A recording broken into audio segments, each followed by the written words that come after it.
Good morning and welcome to Opportunities to Increase Financial Literacy and Inclusion, sponsored by Wisconsin Literacy. Wisconsin Literacy is a nonprofit statewide coalition of 70 literacy agencies. We strengthen literacy through professional development opportunities, personalized consultations, health literacy, workforce connections, networking, and advocacy. I'm pleased to welcome our presenters, Carol Maria from Milwaukee Alliance for Economic Inclusion. And unfortunately, she was having a little bit of computer trouble, so we won't be able to see her today, but we will be able to hear her. Constance Alberts from Bank On Greater Milwaukee, and Majel Hein from the Marine Credit Union Foundation. If you have any questions for our speakers today, please go ahead and put them in the chat. We will make sure that the questions get asked, and the session is being recorded. So I think we are okay to go ahead and get started, and I'd like to, we'll start with Majel Hein. Yeah, thank you. And I think we have to share the one screen for the PowerPoint. Beautiful. There we go. So I think I speak for all of us. Thank you so much for your time today. Super excited to chat with all of you about, if we go to the next slide, some today's objectives. So understanding consumer relationships when it comes to money. Everybody thinks about money differently. Carol said a few months back, it's like 1 million doors and people are coming in from all different doors and all different experiences, and that's how they relate to money. And then talking about some more accessible products to underrepresented populations to expand access to banking and financial education, and then also some supports that are available out there for you to access.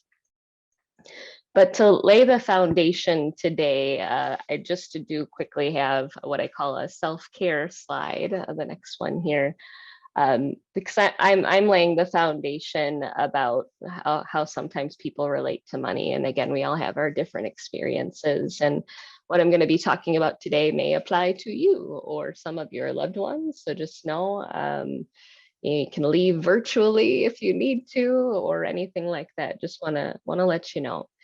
And that's okay. And it could even affect you tomorrow talking about this. But what it's called is, we kind of got a prelude to there, is financial trauma. With the next slide here. And I mean, trauma is something that we experience. And again, it shapes our ideas about how we walk through life. And we're talking specifically about how our experiences with money have impacted our behaviors around money and how we view it. And if we move to the next slide, there are a couple different terminology points that I want to hit here. The first is called material safety. Material safety is exactly what it sounds like. What do you need to get through life? Roof over your head, electricity, transportation, food, water, right? According to Naked and Afraid, I'll die in 21 days if I don't eat. Like, we need material safety to get through life and do the things that we need to do. And then, as you can see, Chloe McKenzie has financial trauma, and she segments that into 4 different areas. The first is called economic violence. And an example of economic violence is being in a toxic employer, whether you're being discriminated against, harassed, micromanaged until your brain explodes. You are in a really toxic environment at work, and you have to take it because HR supports your manager. There's no recourse. Maybe it's a small mom and pop shop and there's not very high to go, nor corporate place to go. And you have to keep material safety, right? Keep the roof over your head, food on the table. Kids got to go where they need to go. We need to take care of business. And maybe it's difficult to go to the next job and make a similar amount of pay. Maybe there's been a leadership change.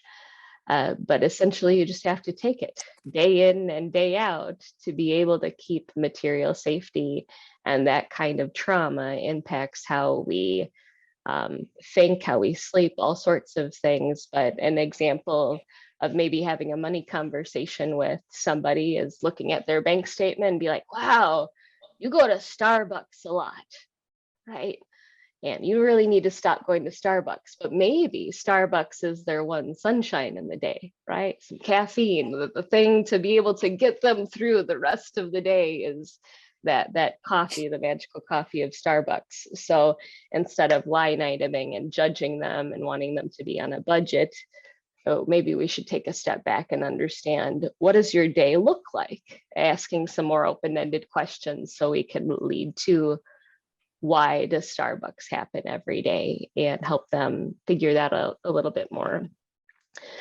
The next section of financial trauma is chronic financial stress, which I alluded to a little bit. Stress and trauma manifests in our body. We don't sleep, we don't eat, we maybe smoke more, we drink more, eat more, like all the unhealthy coping mechanisms, but it's in our body and it manifests physically. So it's not only just manifesting in our bank account. The next area of financial trauma is called financial abuse. So an example of financial abuse is redlining, an underwriting process that's automated. Stick all your information into a computer and it goes boop, boop, boop, you're denied because you live in this zip code. That's a practice wrapped around racism. So redlining is absolutely an example of financial abuse, but there's a more common one as well, and that is needing help, going to a lender, going to your financial institution. You just don't know what to do. This loan will be something that's going to really, really help you, or if that's what we think. And the lender says, nope, you're denied, sorry. Raise your credit score, pay off your debt, have a good day. Like, how are you supposed to be approved? No one gives you that extra 10 to 15 minutes to say, here's why you're denied, and here's how we can approve you. Here are steps to help you move forward. It's just an immediate no. And hey, that's how people build relationships with a local payday lender down the road, right? They know their kiddos, their names of the kiddos. They always say yes, that they build a really great relationship with those institutions because they always say yes, and they're getting to know them on a relationship level, which the banking industry is absolutely making efforts to do. But it is a form of financial trauma. And then the last form, in my opinion, is the most socially acceptable, and it's called financial shaming.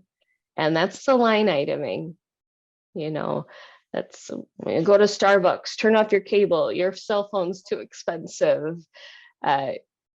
Shaming somebody and making them feel poorly for their past financial decisions is not an effective tool. And sometimes we aren't shaking our finger at them, we're just trying to help them see, right? It may come from a good place, but there are better open-ended questions to be had than drawing someone's attention to behavior that they probably already know is happening, which is why they're there talking about it and looking for help. And Chloe McKenzie doesn't talk about this specifically within financial trauma, but there's also cultural financial trauma. In other countries, banks aren't trusted. You can't have your money there, and moving into a different environment where financial institutions are insured and there's a lot of safety, and in fact it's encouraged to have financial education, and there's so many wonderful reasons to have a bank account. There's a lot of trauma there on building that relationship and trust to get somebody to move into that, and Constance will certainly talk about that too. So this financial trauma does have some signs, and there are some signs and symptoms on a handout that I've provided to you, but we can just move it to the next slide as well. So the handout is called Signs of Financial Trauma. And if you want to pull that up, but some signs and symptoms that I want to call out are directly parallel to PTSD. Trauma is trauma. Did you know? But negative thought patterns around money or around anything. Nothing's ever going right. When it rains, it pours. Why is it always me? That's because we're so used to being financially vulnerable all the time, or we constantly feel beaten down, and it's hard to become financially resilient. And it creates what's called a scarcity mindset, where we spend money before we can even figure out what to do with it, because we want to spend it before it's inevitably gone. Another common symptom is a short attention span. You know, we might talk about technology creating short attention spans, but trauma certainly does that. I mean, think about anything right now that makes you mad or makes you cry or makes you super anxious. Anything. What's your immediate reaction to want to do with that thought? Push it out of your mind, maybe go do some extra work, not think about it. So we have an incredibly short attention span when it comes to money, because it's so painful to think about, and it's much more digestible to live in survival mode. So when talking about financial education in bits and pieces, those small wins is the best way to help a financially vulnerable person move forward, because it's been so hard to think about for so incredibly long. It's the best way to do it. And then just other couple ones that I want to throw out: using destructive coping mechanisms. I say, there might be things that are free, but most of the stuff that we cope with, whatever it may be, costs money, and it will show up in the bank account, and we're probably spending too much money on it. And it's about somebody helping find the balance, not being overly restrictive, but those destructive coping mechanisms and referrals to mental health resources and those types of things to work through that trauma and anxiety is the best course of action. And then also just stuck in overdrive, like high anxiety about everything. Whether it could be super fixation on our bank account. So we have to look at our bank account 16 times a day to see what's available, see what's gone through. We have spreadsheets of everything that we've spent throughout a day, but we don't actually look at it as a holistic picture, but we feel some control of tracking it every day. Just completely stuck in overdrive there. So a hyper arousal system. And feel free to explore the rest of that handout, and we'll have my contact information at the end if you have any feedback or questions about it. And then at the bottom of the handout, it does talk about some ways to help your consumers and the people that you're working with deal with financial trauma. And one of the biggest things that I found in my role as a financial counselor that I've been for the last 10 years in the La Crosse area is just helping somebody name it. Normalization. You are not alone. This is a thing. Did you know it has a name? And let's move forward. We got all the resources, tools in the world to help you do that. Let's name it and let's move with that and know that you're not alone. So complete normalization is a huge thing, and then finding support systems. So these traumas lead into what Brad Klontz coins as money scripts. And this is my best depiction that I could find about what money scripts are. They're so simple, but yet so complicated. Money avoidance. I mean, we think about what does it mean to avoid something? Not think about, right? Painful. So we will do anything else other than that. We just don't want to. And having somebody help rip off the proverbial Band-Aid or just take those baby steps in, however they want to approach it, can help them have small exposure therapy, if you will, to their money and start relieving some of that anxiety. The happy face is mine. Like, I am the most peppy person in the world, probably to a fault, but actually spending money does make me happy. And yes, I am a financial counselor. It's okay. Spending money can make you happy. And that's whether it's spending money on myself, getting something that I really want, or if it's buying something for somebody else that makes me feel good. So I am a money worshiper, and it comes from lots of different reasons, from my experiences in my childhood, but spending makes me happy. And that's how spending can become a coping mechanism. So money worshipers like me need bumpers, right? Like Amazon is not attached to my credit card. I know better. I try really hard to not surf Amazon in the middle of the night, or, Walmart.com or whatever, some of those sites that we might be surfing on. I click off of all of the ads on Facebook.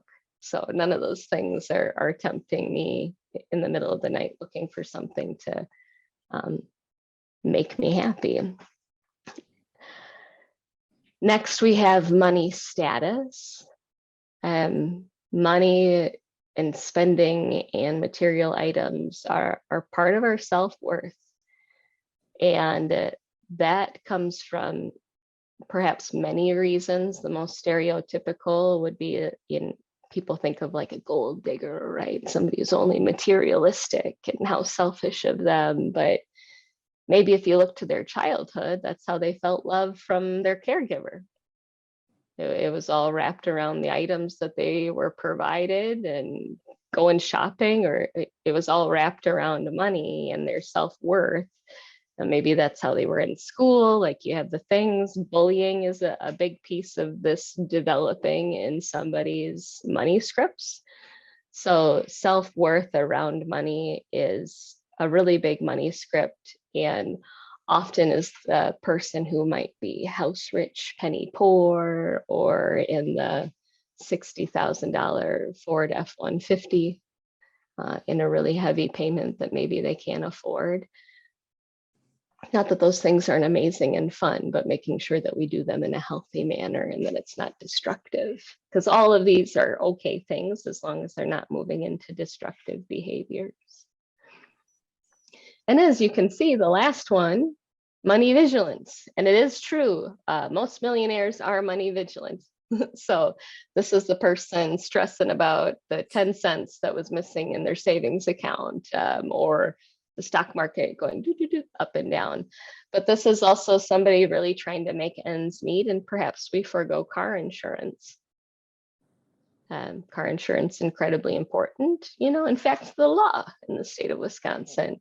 But when we're trying to bring ends together, that's something that doesn't provide us an immediate benefit in survival mode. So we utilize those funds now to get what we need now without thinking of those future consequences. So we're hyper focused on, in survival mode, being money vigilant now. So those are a couple examples. Now, I do have an interactive activity for you on this next slide. So I'd like everybody to get out a piece of paper, or you can type it in the chat as we say, maybe in a virtual setting. Let's just do it one question at a time, and you can type in the chat. So this is kind of like Mad Libs if you ever played it, but I'm going to ask you a question. And I want you to immediately think of your first thought. Don't ponder. What's your first thought? And drop it in the chat. So the first question is, you click should come up. Wealthy people got that way by, what do you think? By inheritance. By luck, by hard work, by family, knowledge and connections, being born rich, working hard, work. So those are some of the ones in the chat. Thank you so much. Next is, poor people are poor because.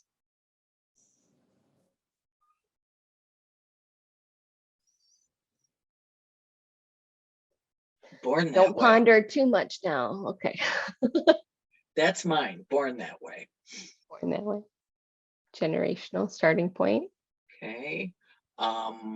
Organization, no work, lack of knowledge and connections, a starting point, generational poverty, lack of equity in society.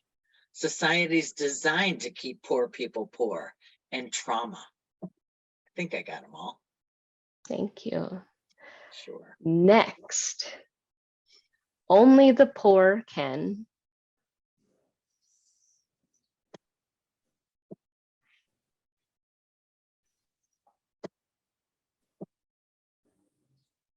I would say truly understand poverty. Oh, then somebody said, know what it's like to be truly poor.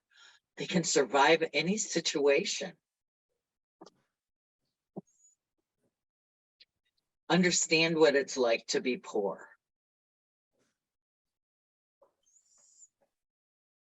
They persevere. Ooh, I got goosebumps from some of those. Okay. Yeah, they're great. I bet you can guess what the next one is. Only the rich can.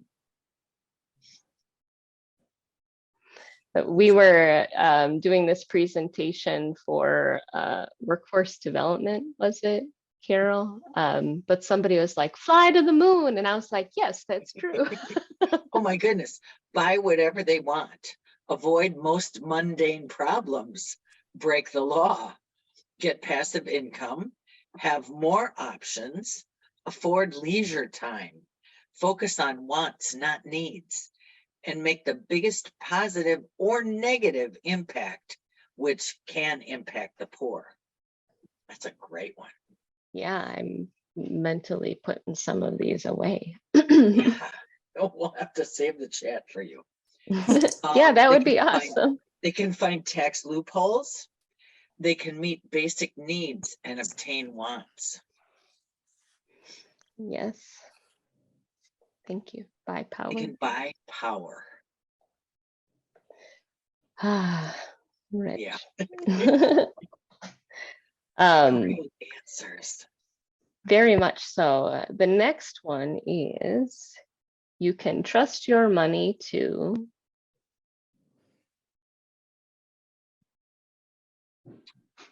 No one. A bank. You can trust your money to disappear. Good one. To be a tool, you need to trust yourself. It can fluctuate in value, and it can always be a concern. Always be a stressor, absolutely, or a concern.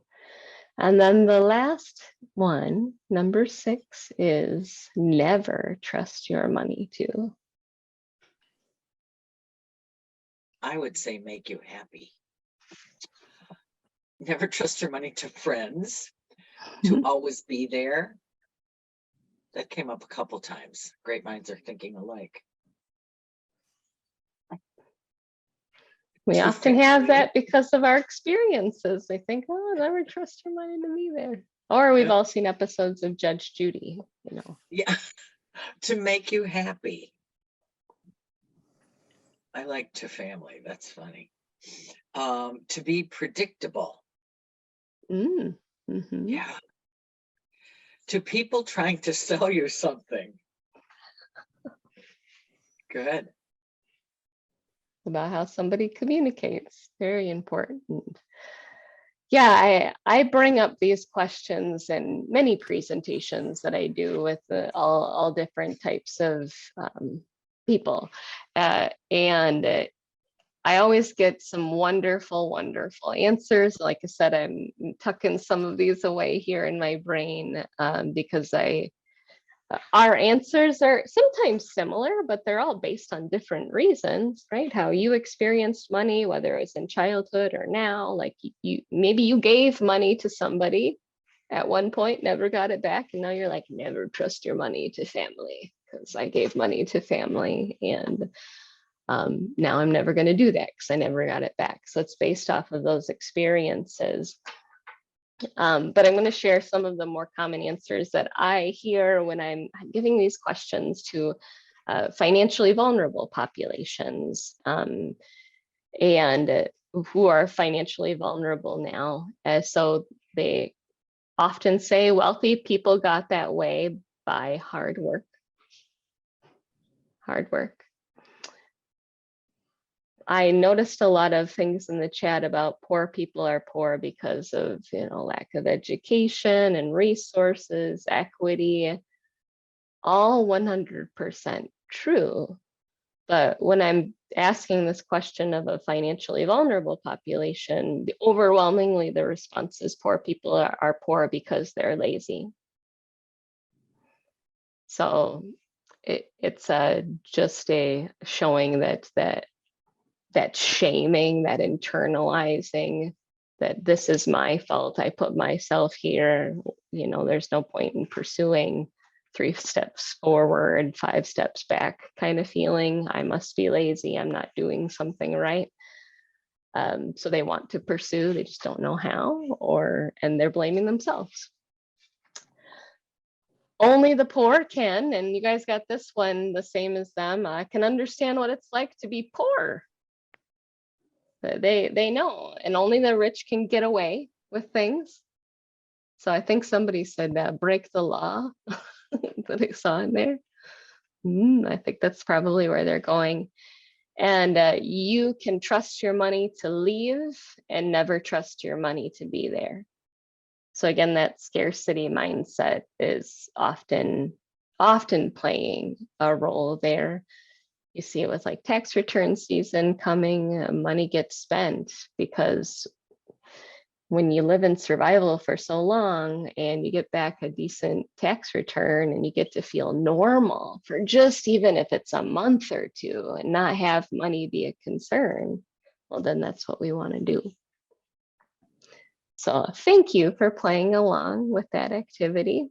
And then I just have a couple other things to share, and then I'll pass it on over to Constance if there aren't any questions. When you're chatting with the individuals that you work with, and you were spot on, Shannon, to change it to the next slide. Way to read my mind. I just wanted to throw out a couple things when it comes to talking to people about money.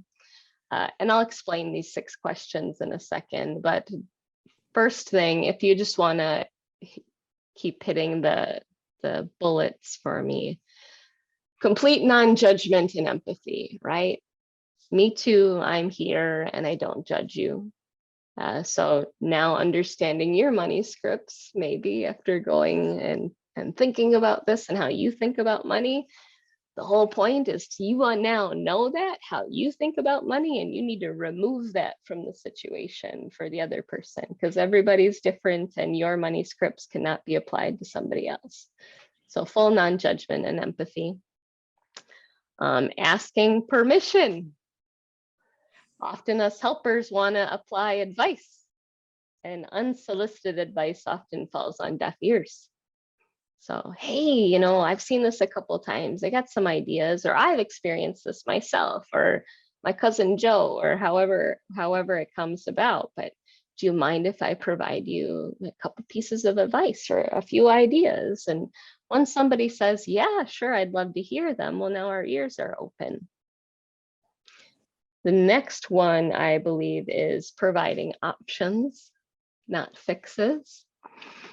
And I say this for a couple of different reasons. First off is options, it's their decision, right? Here are the pros and cons of all the options to you. And it's best for somebody to make their own decisions based off of the information given to them.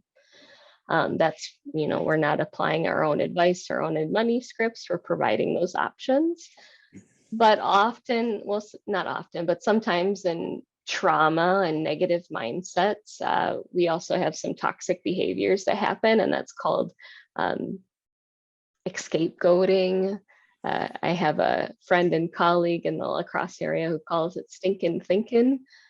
So if we tell somebody how to do something or what they should do without it being their idea, not maybe intentionally, but we might be blamed for the person. We might be blamed as the one who told them to do it, right? Well, you told me to do this, so I did it and it didn't go well, so it's your fault, not my fault.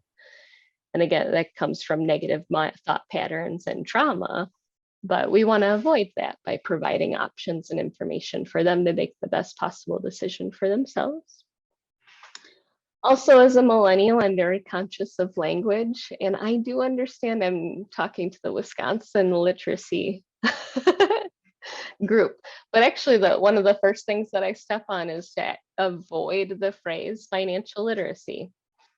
As you know, the definition of literacy, and you can click through these, the definition of literacy is to read and write. Right? Can you read and write?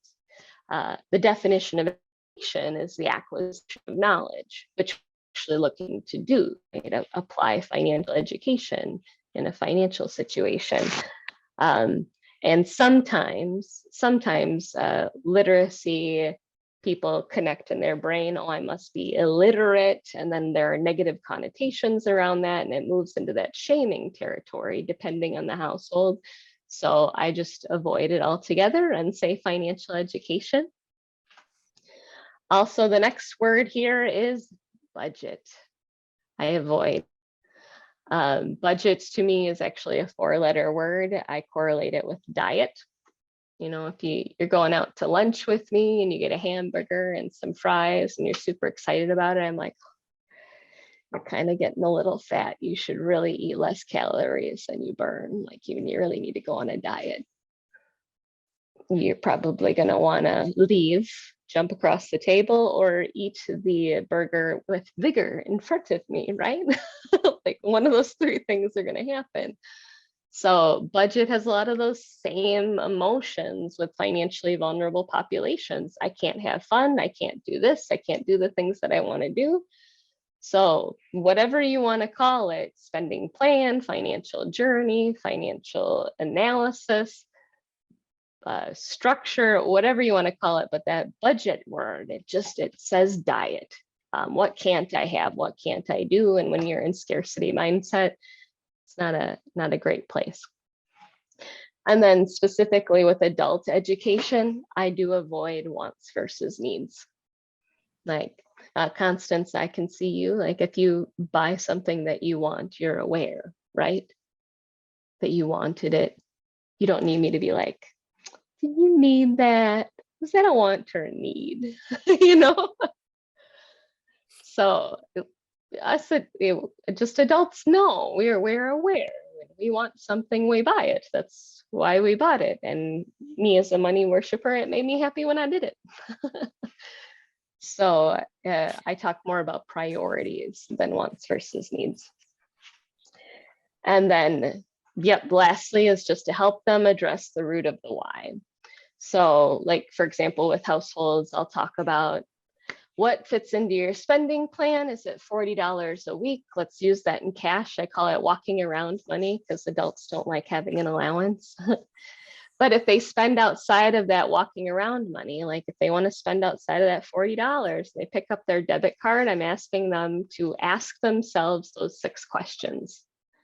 Why am I here? How do I feel? Do I need this? What if I wait? How will I pay for it? Where will I put it? And I do understand, I just said avoid wants versus needs, but this is a check-in to themselves versus me applying that to them. They're asking this internally of themselves. And what it's doing is I make it completely clear, like if you still buy the thing, that's awesome. No shame to you if you spend over that $40, but I promise you that your behavior will start to change because you checked in with yourself. We're in an instant gratification society. We're moving so quickly. And if you just take 3 minutes and ask yourself these 6 questions, you purchase the thing, you're probably not going to purchase it again or not do it for a pretty long time. So just checking in on the root reason of why. It could be boredom, anger, sadness, whatever it may be. So these inclusive practices lead into, I just want to share the program that we run through the foundation, and it is called Finding Home. And if you just want to hop to the next slide here, This is my Canva, don't judge it, but it's a roadmap. So Finding Home starts with that housing review. Finding Home is a program I designed to connect households to homeownership that don't qualify for it anywhere else. And it starts with a housing review. And that housing review is to break down someone's spending plan, what's coming in, what's going out, how does credit look, and connect them to the best path to homeownership for them. Thank you, Eric. Tons of mortgage products, programs, and services out there. So a housing review is incredibly important. In fact, about 70% of the households that I've met with since 2018, I've connected to homeownership in that first appointment. They just didn't know what they didn't know, or had received different advice from different lenders based on the products that they offer. But if in that housing review, we have potential like cash flow, and we have the potential to be able to make a housing payment, which is really, really doable because rent is kind of expensive. It may as well be a mortgage in a lot of different places. If all of that comes together, they can be offered the core program of Finding Home, which is 12 to 18 months of financial counseling. Households chat with me 3 times a month, and we're moving through a lot of the things that I talked about. It's in-depth financial counseling, but almost like borderline financial therapy, helping people heal their relationship to money. But at the end of the program, once they've accomplished everything that we've asked them to do, the foundation actually guarantees them access to a mortgage that fits their spending plan.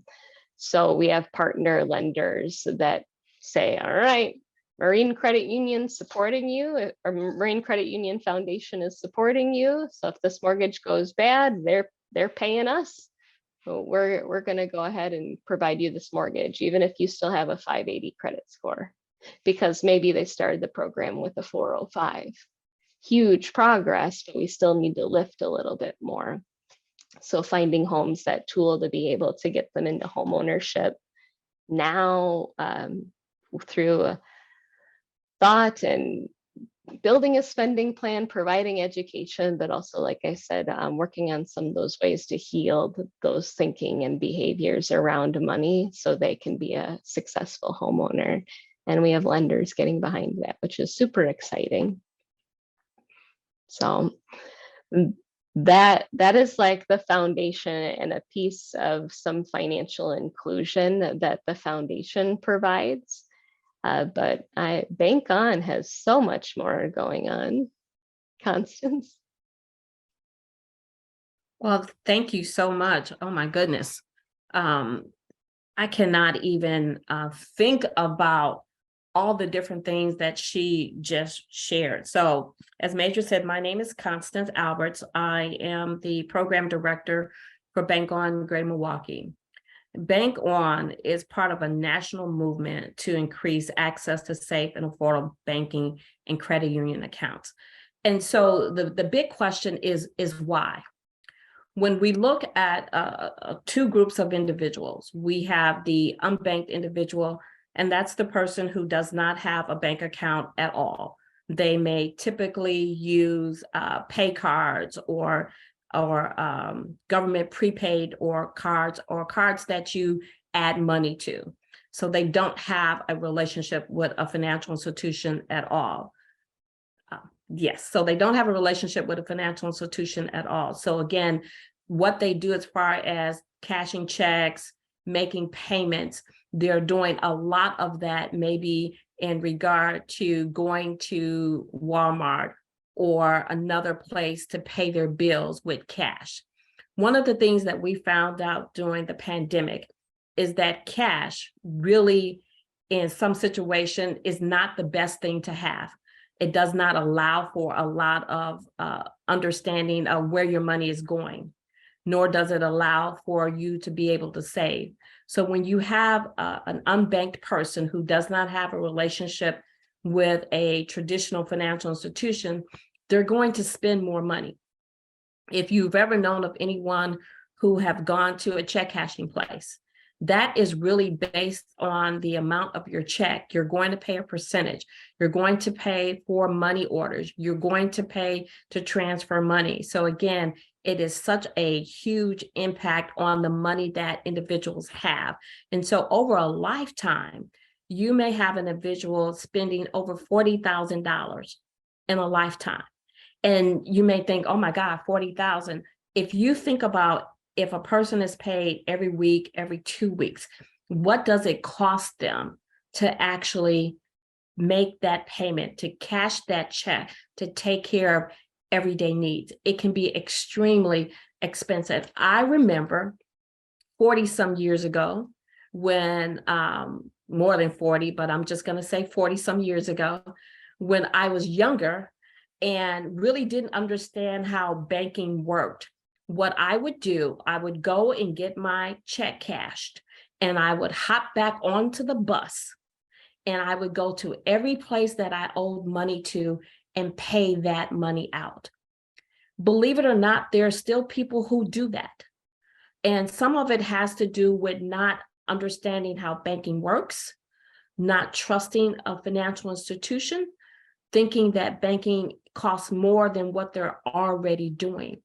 And when you're looking at that, you're less likely to be able to save. Most of us, if we had $20 in our hand at 9 o'clock this morning, by 9:45, 10 o'clock, we could have spent that entire $20. By 6 o'clock in the evening, we may not even know what we've done with that $20. So again, they're less likely to save. And then the other thing, what you're looking at is, how do you build? So you have a generation of individuals that most people are really concerned about their credit. And so what does that really mean? How do you change that narrative? And so what we found is that individuals who are unbanked and have an opportunity to have a safe and affordable bank account or product, they're more likely to save money. They're more likely to meet their financial goals. They're more likely to change their whole framework in regard to where my money goes, how I am in control of my money. Then you have another group of individuals that may have a bank account, but they're still going to check cashing places. They're still doing money orders. I had an opportunity to be in a financial institution one day. Did not realize it was the first of the month. But as I sat there, I saw all of this traffic come in. I cannot tell you how many people I saw pulling money out of the bank and stuffing it into their pockets, into their purses, all over them. And they were taking their money out of the bank because, again, they still had that mentality that I need to have it all with me so that I can take care of what I need to do. So what Bank On does is really look at how do we help to educate people so that they can feel that the accounts that are available to them are safe and affordable. Next slide, please. So Bank On of Greater Milwaukee, our goal, ultimate goal, is foundational building on financial empowerment. And we just happen to be looking at banking products and services. And so when we initially looked at what happens to individuals that do not have a safe and affordable place to put their money, we wanted to know why. And so one of the reasons is that people didn't trust financial institutions, that people didn't necessarily have access, that there were some challenges that individuals face. So because we realized that, we looked at 4 different focus areas that we wanted to concentrate on, because it's not just about having a bank account, but we want to advocate for individuals across the board or their financial stability. And so we looked at people with disabilities, realizing that it may not always be the access to the actual financial institution, but what happens when you come into the financial institution?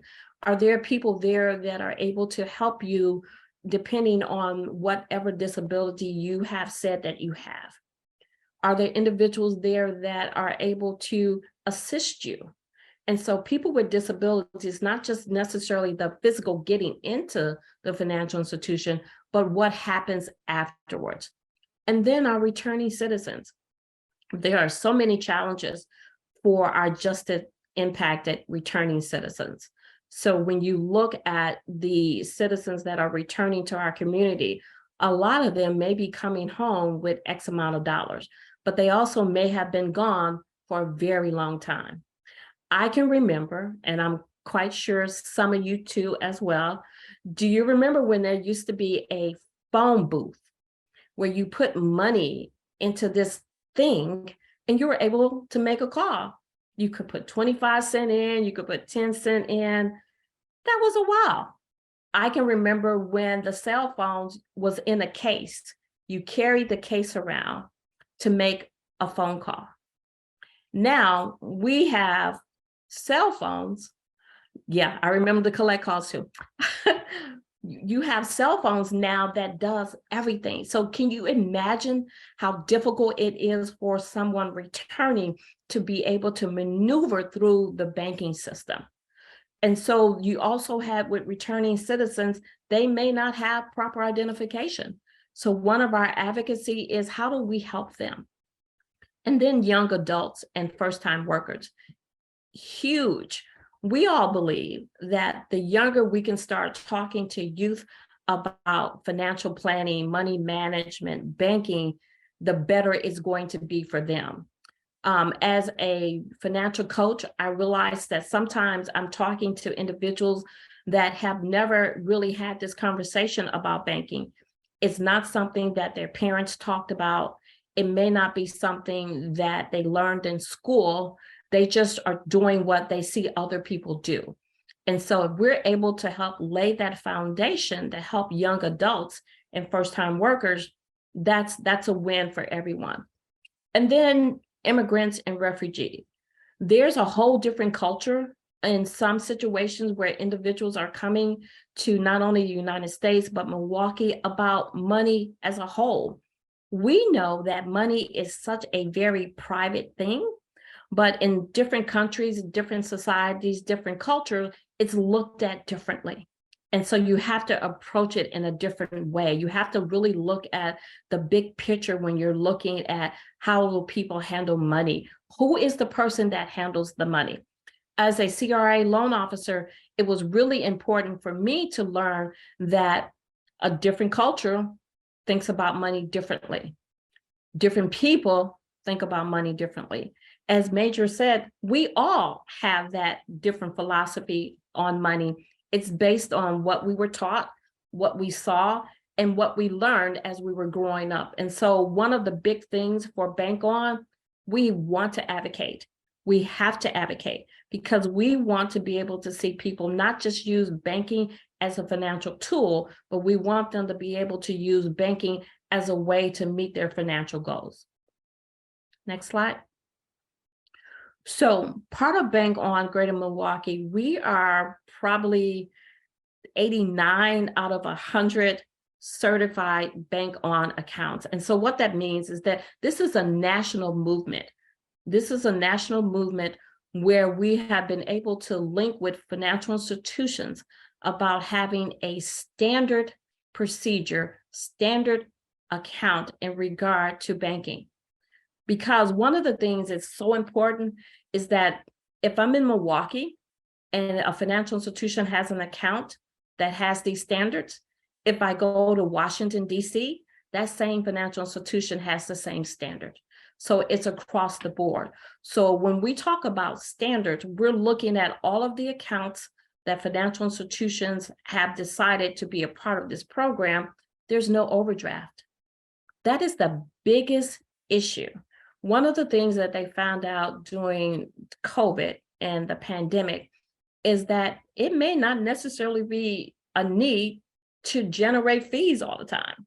We know that if you overdraw your account, there's a possibility of a $35 fee.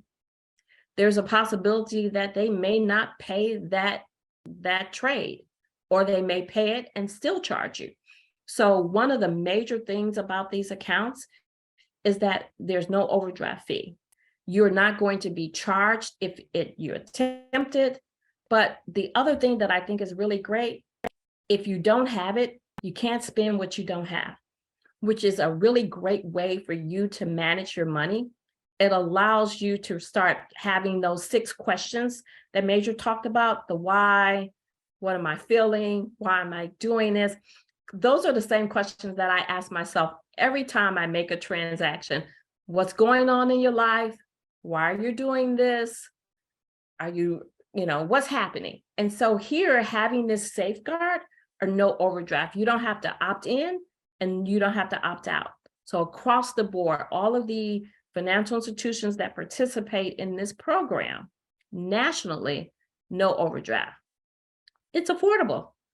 A lot of times we will say, people will say, I can't afford to have a bank account. And that's one of the other big things that people have said over the years. I can't afford to have a bank account. I can't afford to keep money in the account. You don't understand that I'm just living paycheck to paycheck. But when you really look at what it costs for you not to have a bank account, you're spending more money. But what has happened is that people have gotten used to it. It has become part of what they do. So they don't see it as a cost because it's just part of doing business. And so what we asked our financials to do is a monthly fee to open or to maintain $5 or less. Most of us in a given day can afford $5. I was just asking someone, I said, so what is the 5 for 5? And it's like, Granny, you get all of this food for $5. I was like, oh my gosh, I didn't know. So if we can do 5 for 5, we probably could have a bank account that gives us everything. One of the other things is that it's functional. This is not an account for low income people. This is not an account just for first-time individuals. It's for anyone who wants to save money. Anyone who wants to be able to track, what am I paying out? If you're renting, you want to be able to say, I did pay my rent on time. I didn't give the landlord cash, and he, for whatever reason, didn't give me a receipt. My bank account shows I paid my rent on time. It allows you to pay all of your other bills, make deposit withdrawals, and it's a safe place to keep your money. I don't know about you, but I have people in my family that would lose their head if it wasn't connected to their body. So can you imagine what would happen if you were a young person and you lost that pay card or that debit card that you put money on? That is a very scary thing, to lose your money. And so here with banking, it gives you the ability to save. It's safe, not only save, but it's safe, it's affordable, and it lets you do that everything else that everyone else does. It's not a first time checking where you've made a mistake and we're going to give you another chance. No, this is for any and everyone. So these standards that are here really is meant to help people to do everything that everyone else does and save money, build credit, and all of those things that we all know are extremely important. Next slide.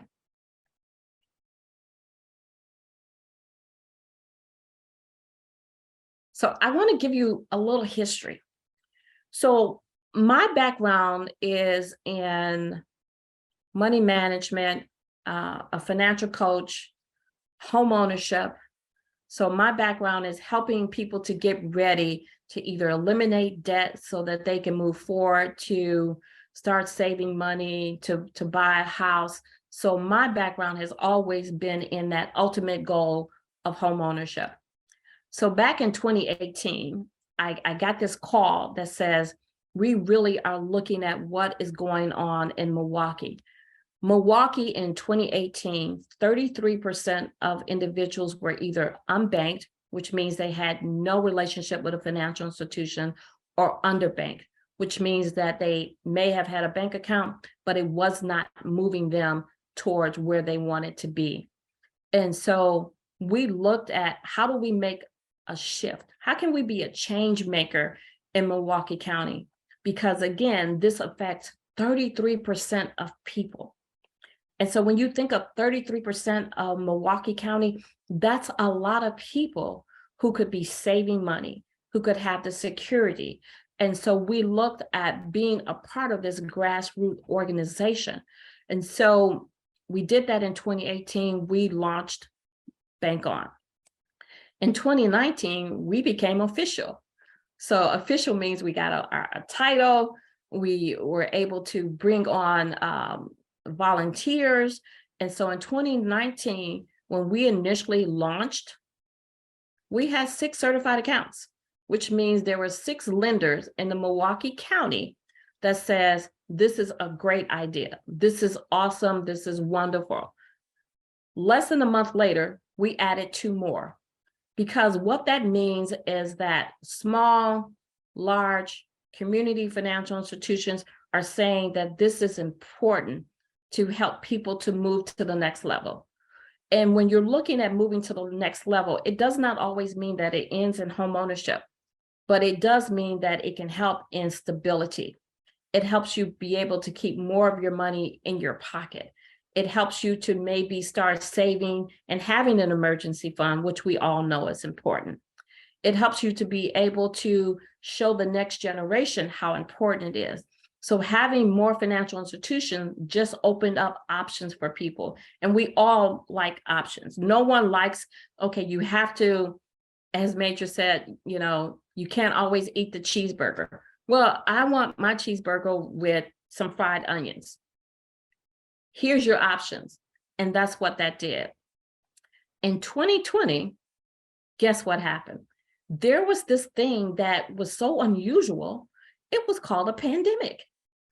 And in that pandemic, so many things happened. We had the stay-at-home order. We had, you can't go to work. You can't purchase anything. And so what the government decided to do is provide assistance, and they provided that assistance with the stimulus payment. At that point in time, there were a push to help people to be able to get money safely.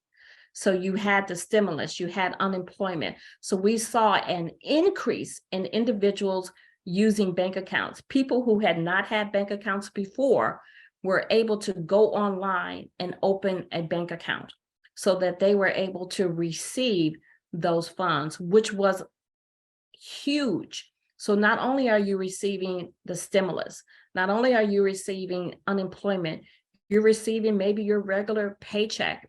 It was around tax time that the pandemic hit. You're able to get your refund. What we also saw at that time, I volunteer as a VITA tax preparer, is that we had a lot of seniors, a lot of people who may have had some type of disability. They were looking at how can we still do the things that we need to do. So you had a VITA team that became completely mobile, where they would go out and pick up information, bring it back, do returns, take it back to individuals. So you had all of these things that were happening, and that encouragement of having that bank account made people feel safe and secure in what they were doing. So we did that, opening accounts online.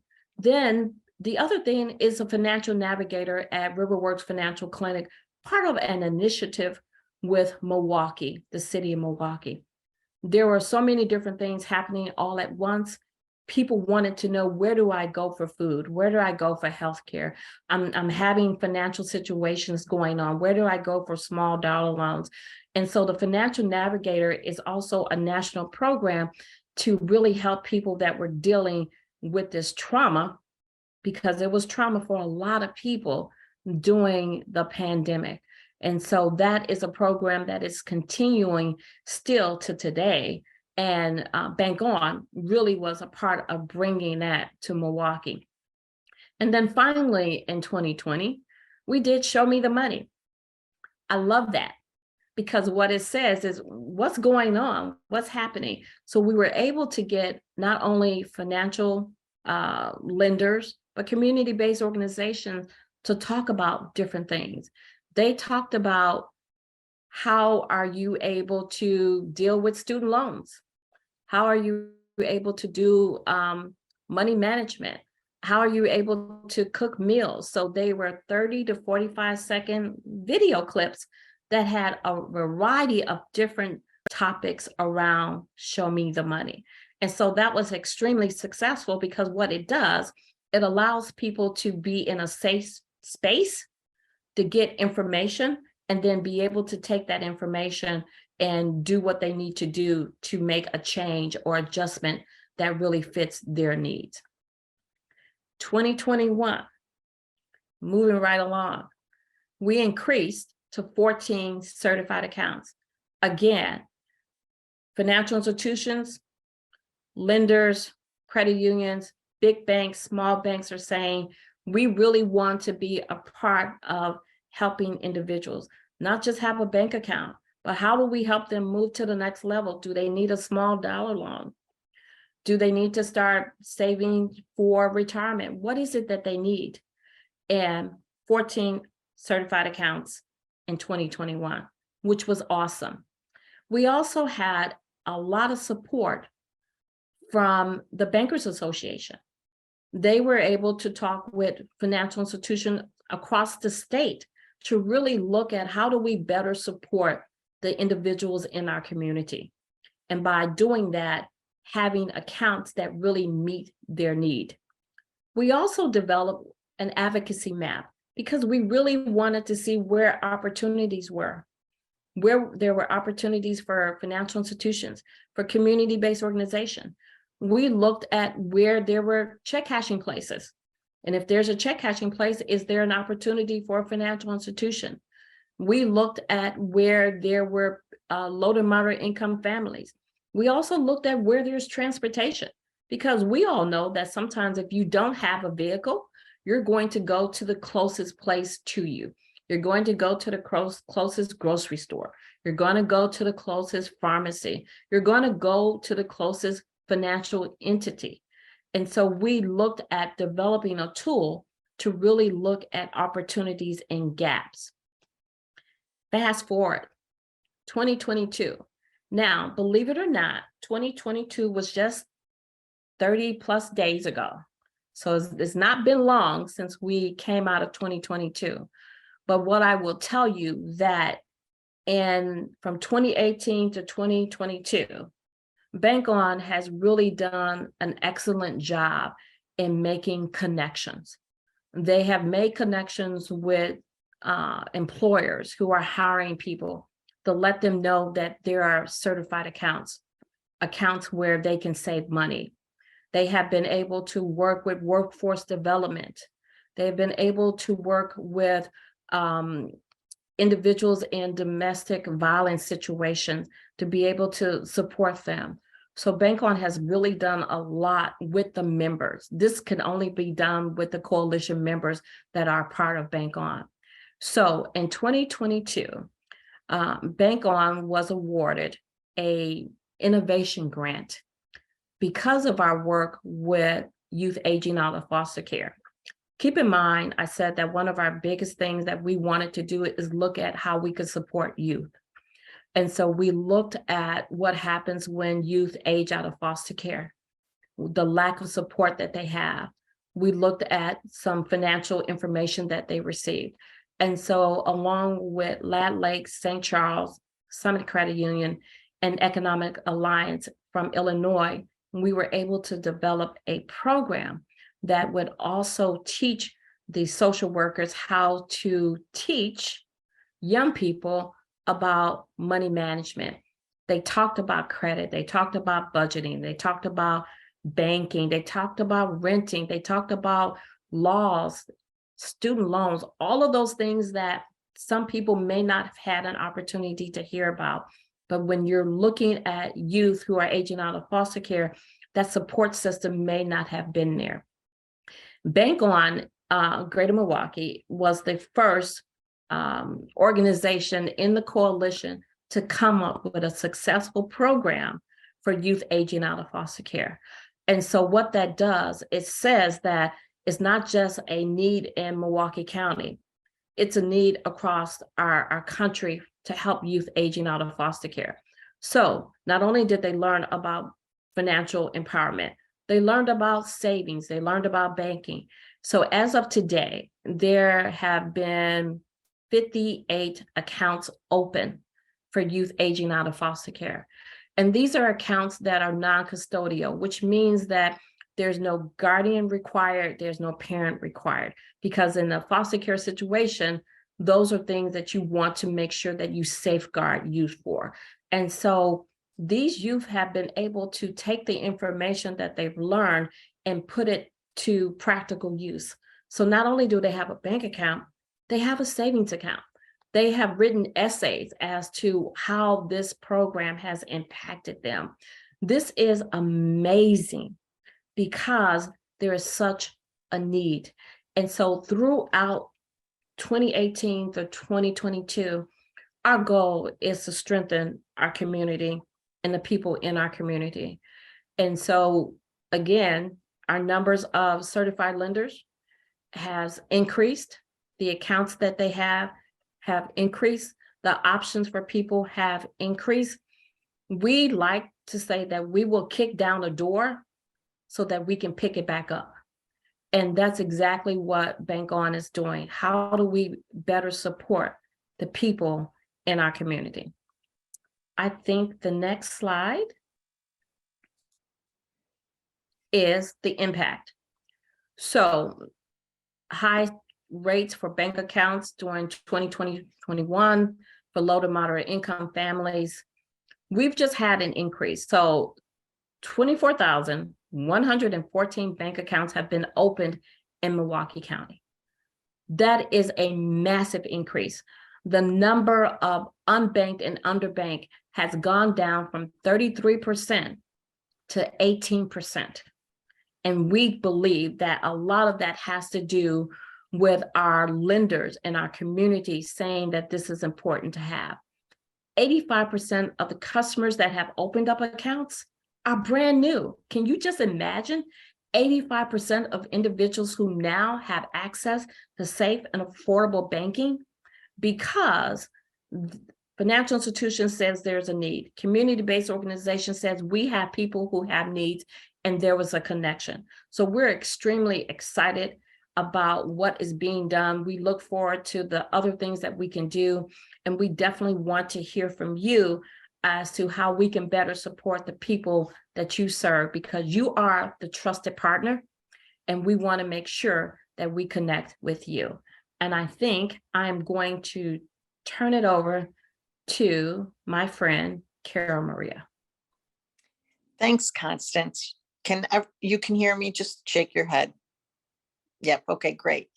You know, it's really through partnerships. So Majel and Constance and I have learned to work together.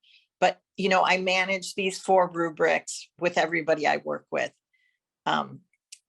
You know, the bankers that really lead the charge are those who have great amount of empathy and great amount of product knowledge. And it's often the community partners that let them practice that and provide education to constituencies in need. And so I'm going to quickly jump to the next slide, which is about the FDIC. I would be remiss if I didn't remind people the FDIC insures your deposits at banks. And Americans kind of take it for granted that we have this system, but we see this a lot with immigrants and refugees coming from countries where that was not present. So we can never forget that that's present. Often, you know, we also know that consumers don't know that the system of the FDIC is completely supported by banks paying for the insurance. And then we in turn examine and supervise them, and we manage receiverships when banks fail. But I'm lucky enough to work in this field called community affairs, where we really do a ton of research into what works, what isn't working in what we call the mainstream financial services. And so I really focus on research and public outreach related to small business, mortgage credit, consumer credit, of course, the insured deposits, and financial education as the base. If we move on to the next slide, it's one of the things the FDIC is most proud of.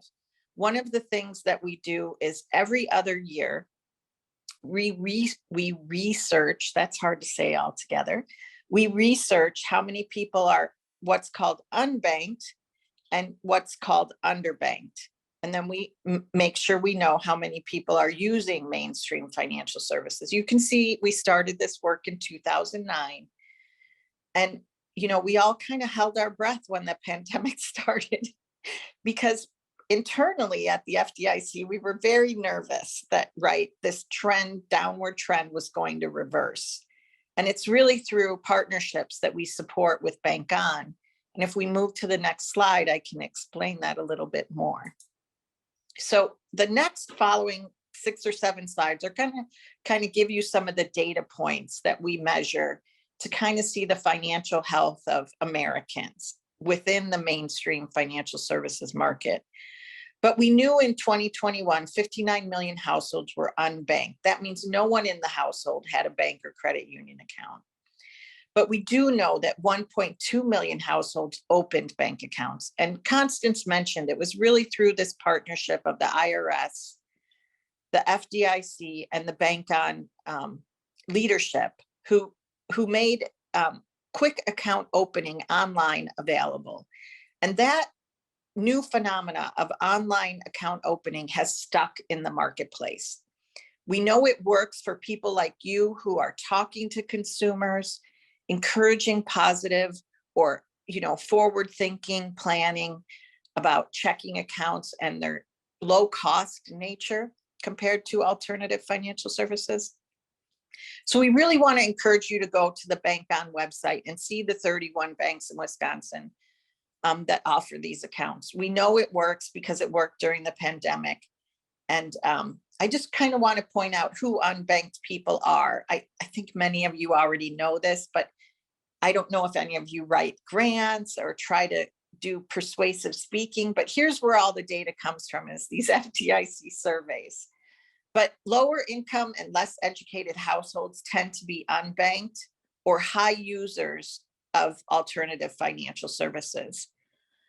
One of the phenomena we've noticed in the last few years is households with disabilities have a preponderance towards being unbanked. More research is being done into that, and we suspect it's related to benefits acquisition or the usefulness of benefits. And they're fearful of saving too much money in accounts that keep a track record of cash on hand. And we know that single mother households struggle with banking. We saw this change a little bit with the credits that were available during the pandemic. So we know a lot of you are big supporters of the family tax credit, but we're going to leave it there and move on to, we also track rates by income level and race and ethnicity. I think Constance had mentioned this, Milwaukee is a city where we have a high population of Hispanic and Black people. We can see here that also means the lower their income, the higher the chances are that they're unbanked or underbanked. So this gives you some of those data points. This next slide, slide 22, really speaks to, so the next slide, the reasons people don't bank. There we go. Reasons people don't bank is really what Majel had talked about so much. And I really want to drive home that these facts is often people cite they don't have enough money to meet minimum balance requirements. That's almost at 40% of the people who are unbanked say that's the case. So really the solution that the Bank On product offers is you can open an account with as little as $25. Which is a huge transition from the way it was 10 years ago, where average minimum opening balances were $250.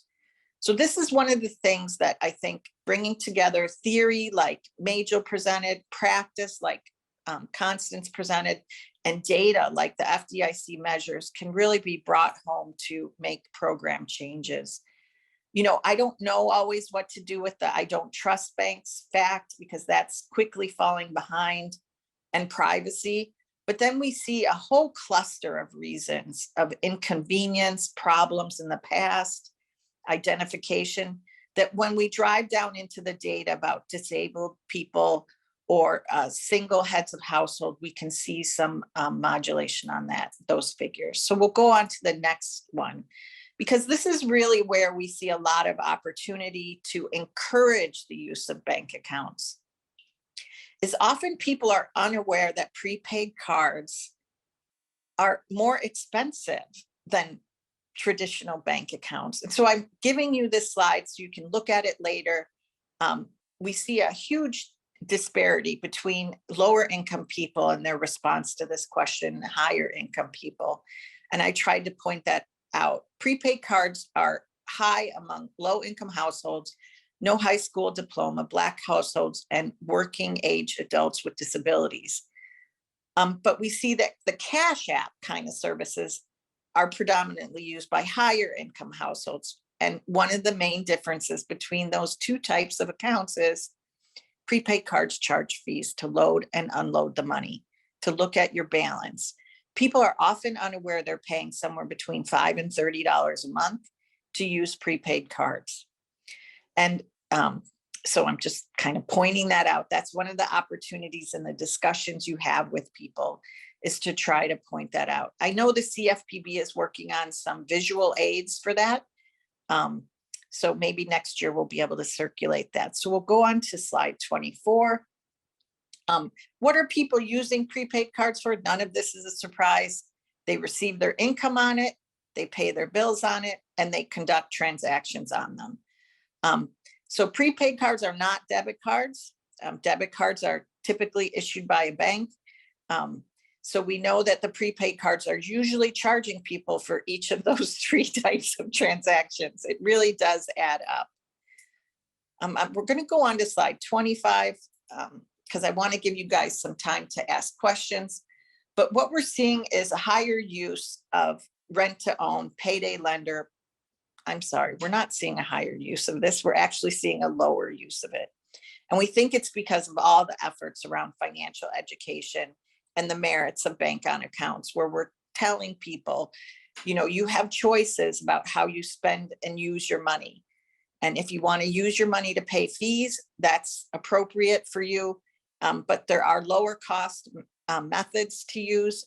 And if we go to the next slide, we can see FDIC supports this huge effort across America we have now. This was released in 2019, right before the pandemic started. But it's a gamified version of financial education. So FDIC has been producing this curriculum for years. I think we're at 20 something years now. And it's called Money Smart. We took the Money Smart and we adopted a lot of the theory that Majel shared with you. And we gamified it so that there isn't a lot of questions and answers. You just take a guess and figure it out while you're playing. So there's a variety of games. It's online. You don't have to set up a user account, so it's also anonymous. So it's really a great way for English speakers and Spanish speakers to privately learn more about money. There's 14 different modules. You know, credit is the biggest one that is used by consumers, and renting or versus owning is the other one that people really like to use online. So we're shocked that we're up over 1.5 million in 2 years of users on the game. And the big driver, the biggest driver of people to the website is these organizational accounts. And I want to make sure that you guys know about them, because you can sign up as an organization, encourage your members to take these things at home, take these classes at home in private. They can print certificates of completion when they get through each of the games. And then you can view the player progress. Like, did they actually complete the credit class as the organization? We have some organizations that give people incentives to take different classes. Like we have a group of GED customers that have to take the class on what is a bank account. And then they get a free certificate to use towards their fee for the GED, because that GED fee has to be paid by a credit card. And when people don't have a bank account, right, that's difficult to use. So that GED program really came up with a great solution for people that integrates financial education. So I wanted to whip through all that data so we can really get to these questions. And I'm going to quickly look at the clock. I know this has been a long presentation, but what ways might you see as a way to incorporate financial education in your work? You know, why don't we use the chat? I'm not clear if we can open people's mics, but, you know, Constance gave us the example of young adults aging out of foster care who have a future where they'll have to rent an apartment independent of somebody overseeing that. And now they have a bank account to help them with that. You know, what other ways in the literacy network do you see, you know?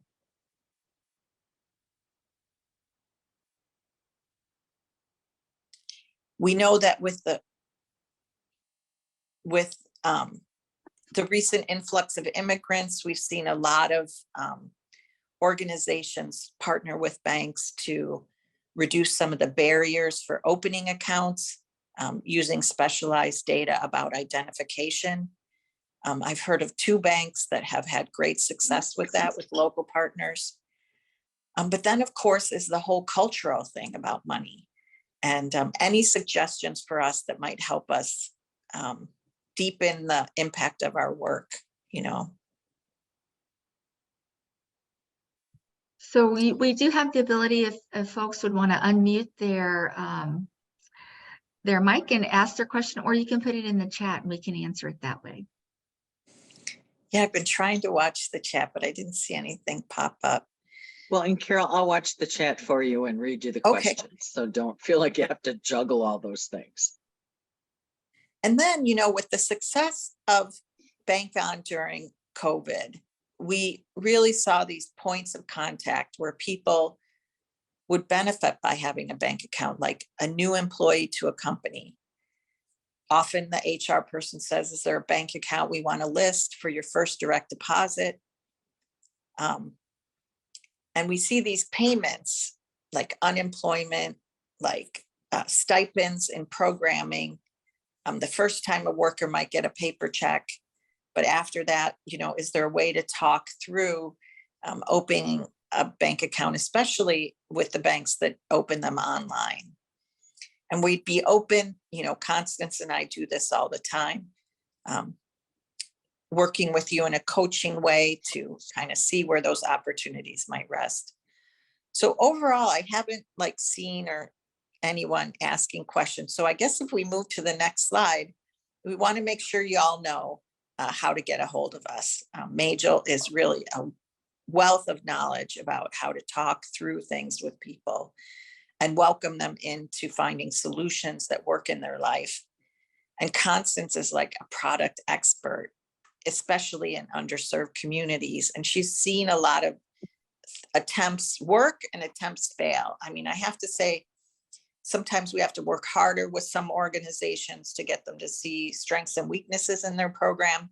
And that's really where I kind of come in with data or supports about different things. And then for you guys who are like to read before you move forward with anything, we have one more slide that really, I want to point out the first bullet because it'll help all of you practitioners, is talking to people about money. The group that sponsors Bank On did some research. I'm just going to say this real quickly. You know, all of us practitioners thought save money is the reason why people would open a bank account. And actually that wasn't the winning focus group answer. The winning focus group answer was safe and affordability. And so we've really shifted the way we talk about our work. And that article really helps you understand what people said, really in underserved, non-English speaking neighborhoods. And so that's really it. We have an article there on youth employment professionals and how to talk to young adults about banking. And that's it. So I really want to thank Majel. I don't know how we want to wrap this up officially. Well, we do have one question in the chat, and that is, are there similar programs in other parts of the state? So let's go back to slide 15. And slide 15 says there's 31 banks in Wisconsin that offer the Bank On account. So I want to tell you, those are really big branching banks like Chase, like Associated, like US Bank. And so they cover almost every county in the state of Wisconsin. And if you reach out to your local branch person and say, I know you have an account, and Constance and I can actually tell you the name of the account. So when you reach out, you're loaded with the right set of facts. But on the website for Bank On, it actually tells you the name of the account. And go into your branch and say, can you do some outreach with us? And promote that account to our clients so that they know who you are. And when they go in, they feel a little safer about asking questions and opening the account. But then we also have a lot of small banks. We just met with People's State Bank, who's up in Wausau, Stevens Point, that region. But they just opened a Milwaukee branch. And so we've been meeting with them and talking to them about their program. So look at that list of 31 banks. You're going to see banks and credit unions of all sizes with different branching networks. But I haven't done the math, but as of last year, we only had 13 counties that did not have a Bank On certified account. And I believe that's changed with the addition of a couple of smaller institutions. So does that answer your question? And Mangel's program is Yes. available to everyone in the state. It's wonderful. Are there any other questions? Marcia, did anything else show up? I see nothing else. Majel added something in, and we're getting kudos. This was an excellent program. Oh. Thank you. And I'm going to add my things. Absolutely. It was fascinating. Yes, absolutely. Thank you, Majel, Constance, and Carol. This was a very informative session. And also thank you, all of you who attended the session. This was opportunities to increase financial literacy and inclusion, although I should say financial education and inclusion, Yes. sponsored by Wisconsin Literacy. Success.